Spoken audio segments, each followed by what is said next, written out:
Welcome to the Spirit of a Badass, where we celebrate stories of courage, hope, and resiliency. I'm your host, Alecia Jacobson. Hello, welcome to today's episode. I'm glad you are here. Today, I'm going to talk about anxiety. I was thinking, I don't know if I've ever talked about just an episode on anxiety, but before we get into it, there's a couple things I wanted to share. One of the things, first of all, I got a Rainbow Bright shirt.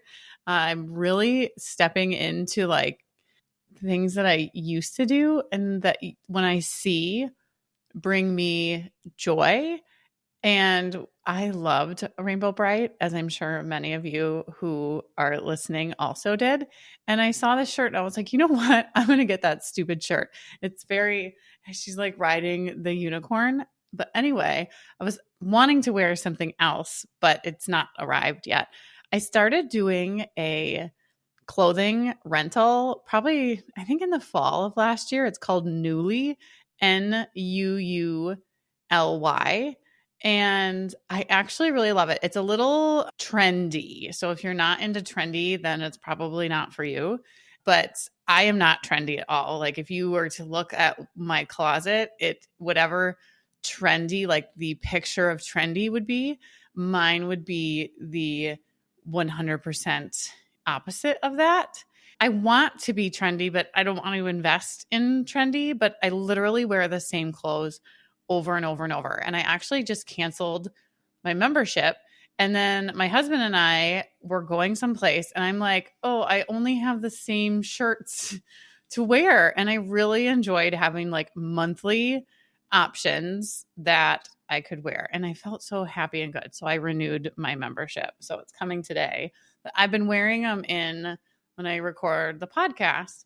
Anyway, I get a little code to give to people and you get $30 off. So I'm going to put that in the link. I get, I think, $10 for every person that signs up. But I just thought people always compliment me on the clothes. So I thought I would share it here because I actually really love being a little trendy and get this. So my daughter is in volleyball, the club volleyball, and this weekend, well, when this comes out, it'll be last weekend, but it's the last one. And I'm thankful. The only thing, I actually love watching her play volleyball, but the sort of silver lining of it, also is that my very good friend ended up being her coach.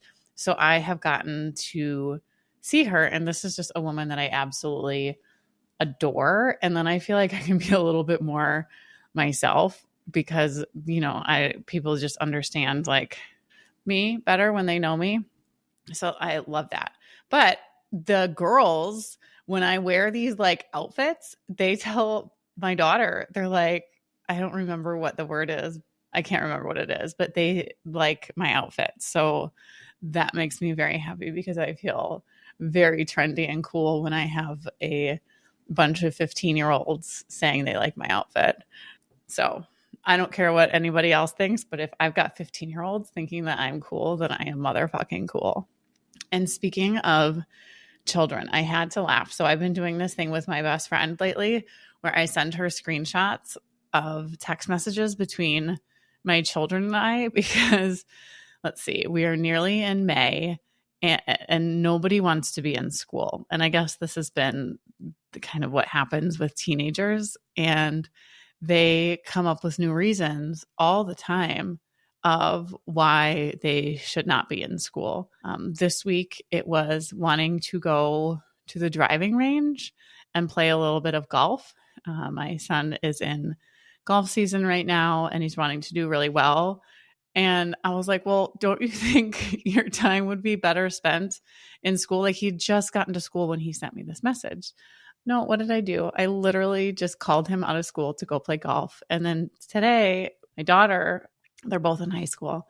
She says, I just have study hall in the afternoon and then history. We're just reading something on our computer and I can do that from the comfort of my home. I don't need to be in class. And she's been getting headaches at the end of the day. I think there must be something with the lighting in the classes she has.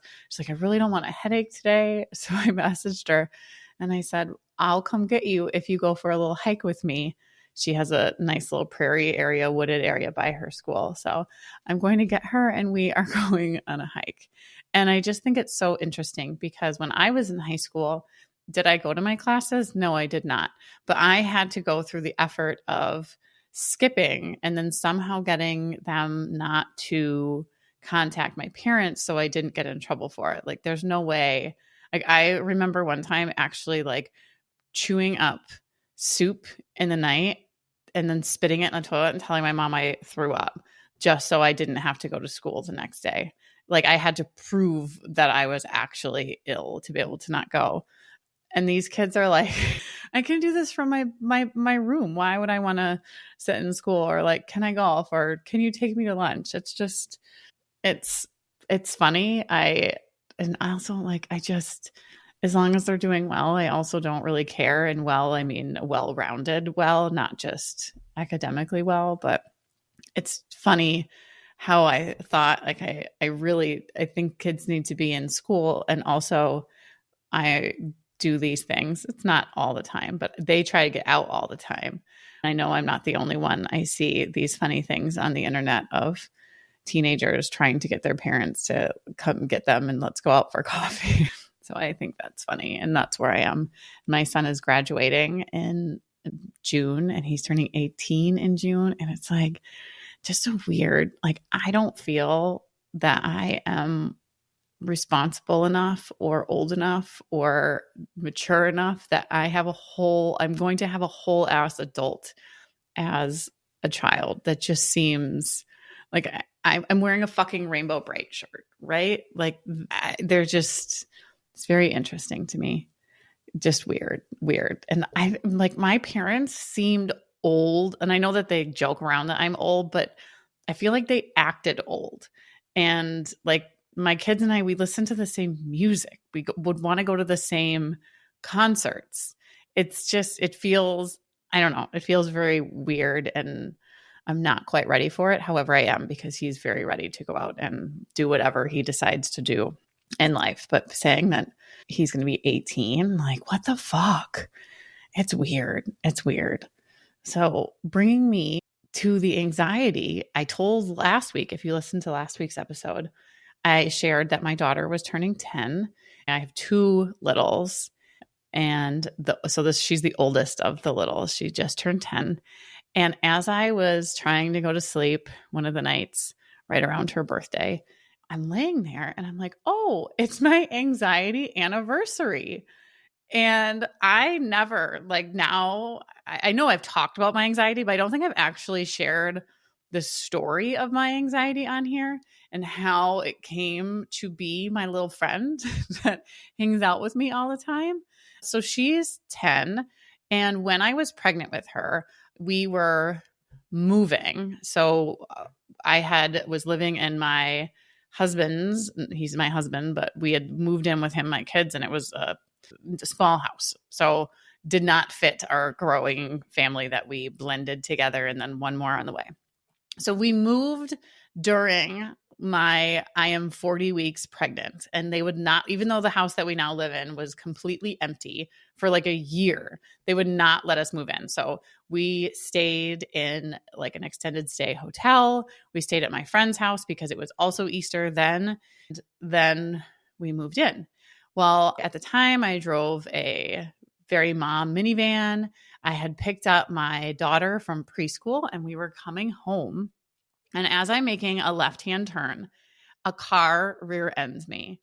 And nothing was wrong. I don't even think it really dented or did any damage to my vehicle. At the time they were younger. She was sorry, my dog is licking. He does this when he knows that I cannot focus on him and make him stop. And it drives me absolutely insane. So if you can hear that, my apologies because it's gross. Anyway, she was 4 at the time, 4K preschool, and picking them up, they're in the back seat. So they were a little startled. I was startled because I was at a complete stop waiting to make a left turn. And then I get rear-ended. Get out. It's this kid. He had the passenger. When he saw that I was huge, because when I get pregnant, I don't just look a little bit pregnant. I am like, holy shit, girl, that child probably needs to get out of you. Like I'm big, big pregnant. And I was 40 weeks pregnant, maybe 41 weeks pregnant. I can't remember, but past when I should have had this child. So go to the, emergency room. I'm fine. They check me out. I'm fine. Send me home. Well, then what the fuck happens? What the fuck happens after this? I start having this understanding that anything can change in an instant. And I am now afraid to drive on the highway near us. I am having all of these panic feelings, just all sorts of unrealistic panics. I am afraid that people are going to die. I'm afraid that I'm going to die. And I have an understanding that what I'm feeling is not real. I mean, the chances of that happening. However, what's happening internally to me is something that I'm not in control of it. It's just happening. And it's these intrusive thoughts. So this went on for like a good year. And in the meantime, so my daughter, I was looking at spaces to open up the gym. So I had kind of had where I was renting a small little studio. My daughter is born. We're looking at gym space, finally settle on a gym space. So I'm building it out at this time. And she is 6 months old. And I go to her 6-month doctor checkup. And I feel like, when they're like, hey, so there's another like resident something with us, you care if they come in, and they're all in there. And I'm like, hey, before you go, I know this is her checkup, but I've been having these really weird, like my heart will race and then it does like a thud. And they're like, you can't leave here. So I messaged my friend who I know listens. Hi. I was supposed to be having lunch with her. It was a federal holiday and she had off and we were meeting for lunch, and I had to message her and be like, they're hooking me up to an EKG. I'm going to be a little late. Everything is normal. And it just turns out that I can't remember if it was then that they had me do this anxiety thing, but they wanted to put me on medication and all this stuff. And I was like, no, I don't think it's that big of a deal. But then at some point I did this like worksheet where they give you this anxiety worksheet. I was off the motherfucking charts. It was like severe. And after I opened my gym, I used to have this thought. It popped in my head one day, and then I couldn't get it out. I was like, I'm going to die on the road is just whatever this road is. And then I thought, all of a sudden I realized like, oh, I drive. This is the road I have to drive to get anywhere. It like connects our neighborhood to everything else. So I can't get anywhere without driving on this road. And then I couldn't get over this thought of I'm going to die. I know it's not funny. It was not funny at the time. It was really uncomfortable and really awful. But I went to my therapist and she told me something remarkable. I can't remember what it is. And then I was able to release it. So that is how my anxiety started. I do remember also messaging my doula that I had because, I said it started right before I had my daughter, who's now 10. And so I had a doula for every birth and every pregnancy that I had hired. Her name's Emily. She's remarkable. I had her for all of them.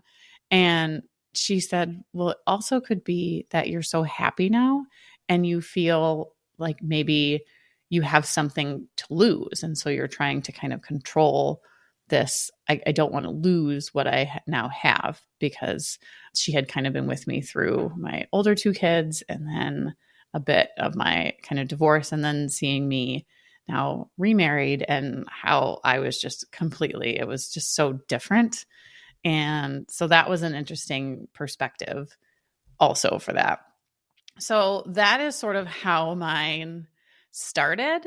Today, we're kind of going to go into all of the things that you can do. Now, some people, I've worked with many, many people who actually having their doctor put them on a medication is what they need to do. So this obviously, like, that can be whatever capacity. This is not about that. I don't, like I've said a million times, I don't have a fucking medical background. So these are just things that have either helped me or helped other people that I work with to sort of recenter a little bit. And some of them, I just want to preface with, sometimes these things sound annoying, like super annoying. So I want to apologize for giving you these really fucking simple, annoying things to do. But when you do them repeatedly, they unfortunately work. It doesn't mean that you don't actually have the anxiety, because I know, like I've said, like I do these things and I still have, like, it's crazy. Like I'm just raw dogging it through life here without it. And like, for instance, this is what happened to me today. I don't know that this is totally, well, it is anxiety because I'm walking and I have my boxing class. It's in the fire station. I'm talking to my friend. I saw her in the parking lot. We walk in together. She had to go fill up her water bottle. So she opens this door. As she opens the door, there are 4 firefighters sitting there watching. I don't know, it might have been like the news or a morning program or something. I've never noticed them there before. Sometimes they're working. Sometimes they're in the class that we take. This one, she's so lovely, says, "Oh, good morning," as we walk through there. And I have a panic, like, oh shit, I don't want to be in here and I don't want to talk to them and I don't want them to see me. And I'm like, what did my fucking face do? All because I have this anxious feeling about not wanting to actually talk to people and have to make any conversation. So I'm like, I'm not going in there, to my friend. And I walked away. This woman was just greeting me, a very kind greeting. And I had this internal panic and ran the other way. So that's just one in addition to my we're all going to die anxiety that I have. I also have like social anxiety, which is super fun. But knowing I had social anxiety, because what I used to do, back in like my early 20s, is I didn't know social, we didn't know what anxiety was back then, I don't think. And going out was a big thing, especially living in Wisconsin, alcohol and going out. Oh my gosh, the amount of alcohol I used to drink because I was so uncomfortable. I would drink it so quickly. Not a good combination. Many bad things came as a result of having that. But having the information like, oh, I have social anxiety. And now I just say I'm not going places. Or I really, really like talk myself into going to the places so I can handle it. All right. I'm going to do this in kind of the order that I progressed through it and the things that I used. And then I'm going to just share some things that my clients use and that work for people. Take it or leave it. I think they're really good ideas. I'm with somebody now that the racing heart, the not being able to sleep, waking up in the night, all of these things that they're dealing with. And it's like, okay, let's put some time. And that's the thing too. A lot of times you don't have the time to do these. So it's like, what can we do to work into your existing schedule? Pick a couple things or one thing, try them repeatedly. Like this isn't just a one-off thing and that didn't work, so I'm not doing it. Like you have to repeat these things for weeks at a time to see if there's any kind of results from it, because it's sort of similar to if you're going to go run a race, a 5K or something, or want to have a goal that you want to lift weights. You can't just go in and do it. You have to practice, and then you're good for whatever the event is. So by doing some of these things, you are kind of calming your nervous system down a little bit. And then when the stressor comes, you're able to handle it a little bit better. That's kind of the idea of it. So like I said, I had been dealing with it for a while. I declined any medication, but I was about ready to start the medication because I'm like, girl, you are fucked up. And I have a friend, my walking friend that we walk almost every day. I remember it so vividly. She called me and I was in the middle. I don't remember if I was in the middle of a session. I must have been. I was either in the class or a session, a training session. And she doesn't ever call me. And of course, I panic that people are dying anyway. So I'm like, I have to answer this because she doesn't call me. So I answer the phone. She is at the acupuncturist and she had told me about this acupuncture and how I should try. And it was just never something that I had time for. I was probably at the gym with my small child because at that time I didn't have any childcare, and she came with me while I worked and there was a playroom. So I really did not have time for myself. And she says, I'm here with Gladys. I know I've talked about Gladys on here. I love Gladys. She is my acupuncturist. And we're going to book you in for an appointment. So she's legit there. Like, girl, I know that if you take the time, you have the tools and you can learn the tools to help you. However, you're not doing this. So I am here. I mean, what a fucking good friend calling me from there saying, we're booking you an appointment. What's your schedule like? So that is my entrance into acupuncture. Once I got there, she did the whole needles thing, but she also has a bunch of really annoying vitamins that you have to take. And the annoying thing is that there's so many of them. They're minerals, so it's not anything crazy. It's just minerals because you're deficient in them. Most everybody is. I guarantee you, you're deficient in minerals. So you have to take them. You have to take a lot of them. And the problem is they fucking work. They fucking work, but they're annoying to have to take them, but they work. I am not even fucking kidding you.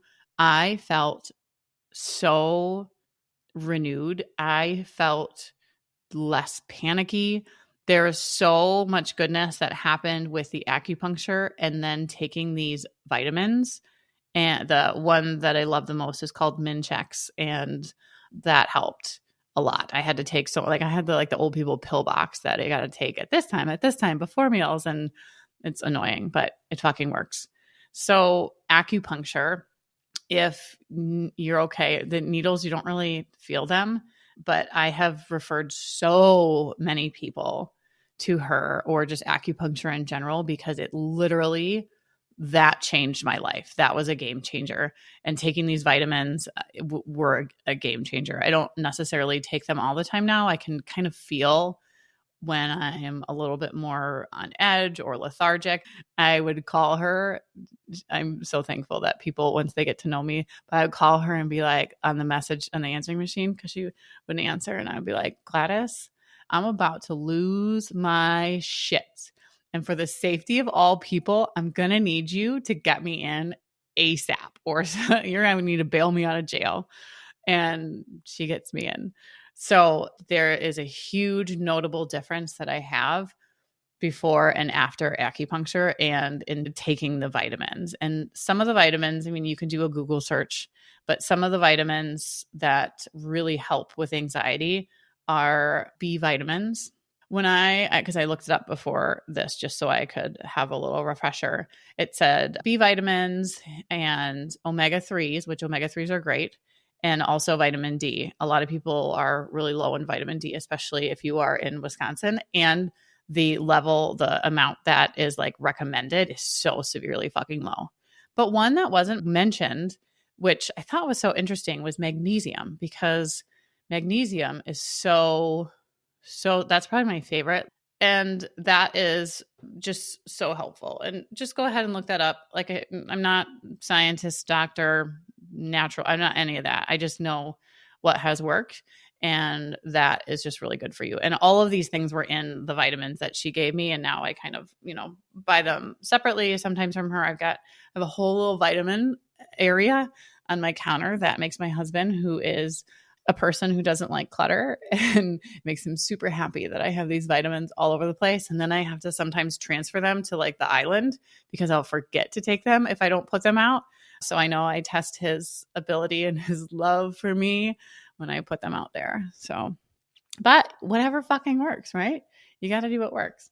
So acupuncture, vitamins, again, just do a little bit of asking around or talk to your people who know these things. And that really helps. Again, it has to be repeated. This isn't like a one-off and then you're gonna be like, oh, I feel so much fucking better. It doesn't really work that way. Some of the things that are kind of the no-brainer ones, but people really resist them, I also resist them, is tapping into your breathing. Because what often happens when people have anxiety is you hold your breath and your shoulders rise up towards your ears and you're tense and you're not breathing. And using your breath to relax your body and doing that in a way repeatedly several times throughout the day, or, and doing it daily, motherfucking helps. And there are so many different breathing exercises that can help you. But even if you just right now, as you're listening to me, do like 4 counts in, 4 counts out, and do that a couple times. relax your shoulders down, you're going to feel in a different state. Now, you have to remember to do these things. My husband sometimes he'll be like, exhale. You have to exhale. Both of us will do that to each other. We can just tell when the other person is kind of in a state that they need to kind of come down from or just kind of chill out from. So that can be like having a alarm on, a breathing alarm. Although those motherfucking things piss me off because my watch used to tell me to breathe and I was like, don't fucking tell me what to do. I don't appreciate that. So having something that is helpful in a way that is supportive of you. But breathing, like seriously, that is probably one of the best tools that you can use when you're getting amped up and anxious, is just coming back to your breath and breathing in a way that brings you into a different state, but also doing that repeatedly several times throughout the day and then doing it every single day. And then the next one is grounding yourself. Breathing can do that, but you can also like just fucking touch grass, hug a fucking tree, do something to be grounding and getting like away from a screen and outside and breathe and feel the air on your skin and chill the fuck out. Intentionally do this. I know my husband he'll just go and just stand outside on the grass and just do that. I sent him a TikTok one time. It was this dad at soccer with his shoes off. The wife was recording him, and he absolutely does that. He will just take his shoes off someplace and ground himself.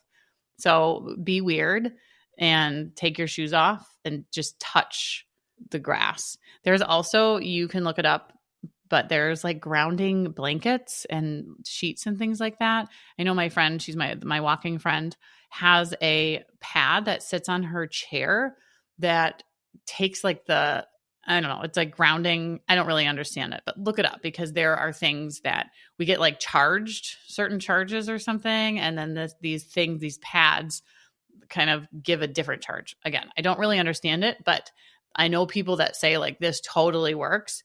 Go outside, touch some grass. Next one would be, a lot of times what happens with people is they're running through their head and they're not getting out of their head. So doing a brain dump of just getting everything out, so it's not just making you go crazy in your head. Just get everything out and then you can see it, and it makes you feel less stressed and anxious about kind of the unknown. And once you see it, it's known, you can make a plan from it and you don't have to be worrying about it. I mean, you still probably have to do the things, but it won't feel so kind of obscure and like you have no power or control over it. You can just dump it out. And then that gives you a little bit more like, oh, this isn't as bad as I was thinking it was going to be. So that is one of them. Oftentimes, those racing thoughts come when you're supposed to be sleeping. And that's just a bitch. That's just not cool.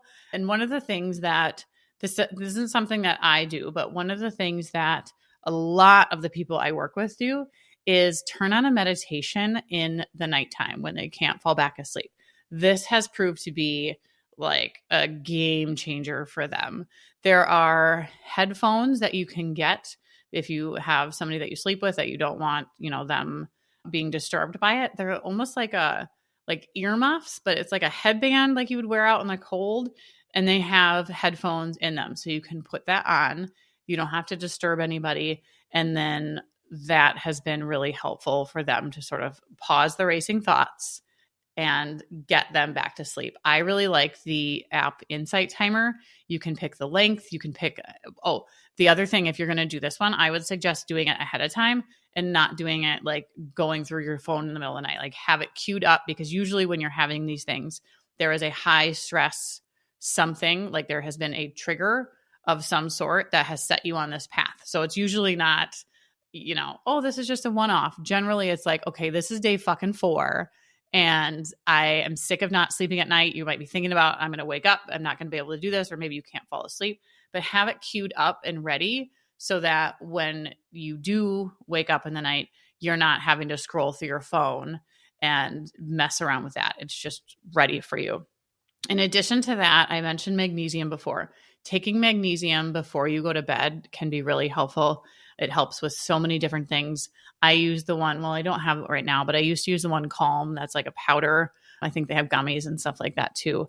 But taking that before bed can be really helpful to kind of chill the fuck out and help you sleep better. Another thing that can do for the nighttime is a weighted blanket. It's a little bit trickier when it's warm out. I think you can find different kind of warmth ones, but that for me was a huge, huge, huge thing. Right before I get my period, my anxiousness is like, hey, bitch, not only are you going to get your period, but we're going to jack up your anxiety and you're just going to feel like murdering everyone. And you can't do that. Having my weighted blanket at nighttime, especially right before my period and then like the first couple of days of it, absolutely, it's like, you just kind of like melt underneath it. So that is one that has been just a really big deal for me. I also have them for my kids, but you don't necessarily need it all the time. But I'll even like in the wintertime, I'll just sit underneath it because it's like, I don't know the science behind it, but whatever it does, it's just heavy on you and it feels very calming and comforting and can kind of help with the racing things that are happening. It just is like it's just like a weighted blanket. I say that on here and that's where it's from. All right. Now we are coming to the annoying ones that work and usually piss people off. And I have been pissed off by them because fuck off. I know I just don't want to do it or don't want to make time for it. Exercise. And I'm sorry, but it fucking works. Like it truly, truly, truly works. And you can make exercise however you want. You can make it a walk. You can do whatever would bring you joy. Remember, it doesn't have to look how the people on Instagram make it look.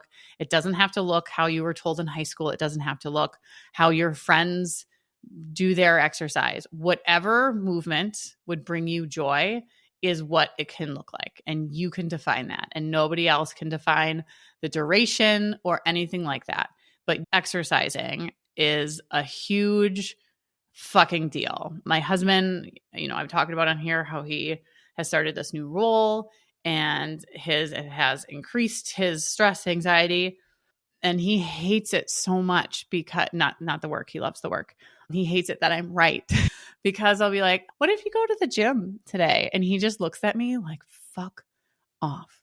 But he also, that afterwards, he's like, you were right. I'm like, I know.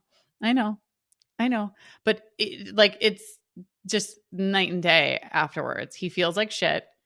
He goes and he exercises and then he comes home and it's like a different person. And even, sometimes just taking the dog around the block is just enough to disrupt what you're feeling, get you outside, do the grounding, and you feel a million times better. So if you are as annoyed as most people are, and I have been when somebody says exercise for anxiety and stress, just know that you don't have to be put in a box when it comes to what exercise looks like for you and doing anything. I know I've talked about kind of the brushing off or doing jumping jacks, like a vigorous shaking to help kind of move the stress through your body. That is something that you can do and it will change your current state. So you define it however you want to define it. The next ones are alcohol, caffeine, and eating nutritious foods. Again, I'm sorry. I have been personally victimized by the caffeine one because I quit a long time ago and then it slowly came back. But I had this kind of love-hate relationship with it because in one hand, the kind of ritual of coffee is so calming to me. But then afterwards, I would be just jittery and it would totally exacerbate my already anxious kind of underlying current of life. So that is just one to be mindful of, is how much are you doing? How often? How late in the day? Is that keeping you up? Could that possibly be, part of it? If you have alcohol, that can keep you up at night. And then the next day, you have they call it like anxiety or like whatever, if you have too much, but even unfortunately, just a little bit of alcohol can keep you up at night, racing hearts, night sweats, all the things, racing hearts. Hopefully you just have one heart. But, so those things, nutritious foods, meaning if you're eating a shitty diet, you're not going to feel the greatest. And it's going to, again, just kind of amplify negative things. So eating in a healthful way, whatever that means to you, would just be helpful. Take that as you will, but it does help. Last, a couple of things. The last one is, and I think I said this on the 4 phrases that can shift you, is what do you know for sure? That is one that I really use to sort of just check myself when I am in a thought spiral of anxiety. That can bring you into kind of that grounding state. And then the last one is therapy. Like I said in the beginning, she helped me so much when I went in there thinking I was just going to die all the time, every day, all day long. And I don't remember, whatever she said was really helpful. I work with people. Obviously, I just gave you all these things. So these are things that I work with people on, but there are some times when it's just like too debilitating and you need a therapist and maybe some medication to help you. But these are the things that either I have done that have really worked for me, or the people that I work with do and have really worked for them.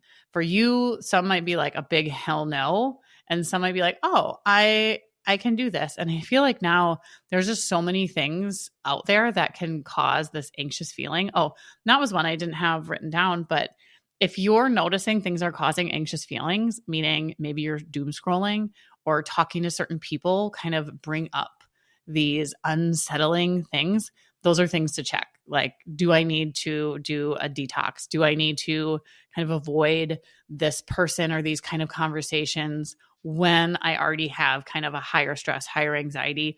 Other things, like what can you control out of it versus kind of just blindly, not really realizing like, hey, these are the things that actually make me feel more anxious and more stressed. And, check that. What are the things that are causing these experiences, and how can you control what you can control in it?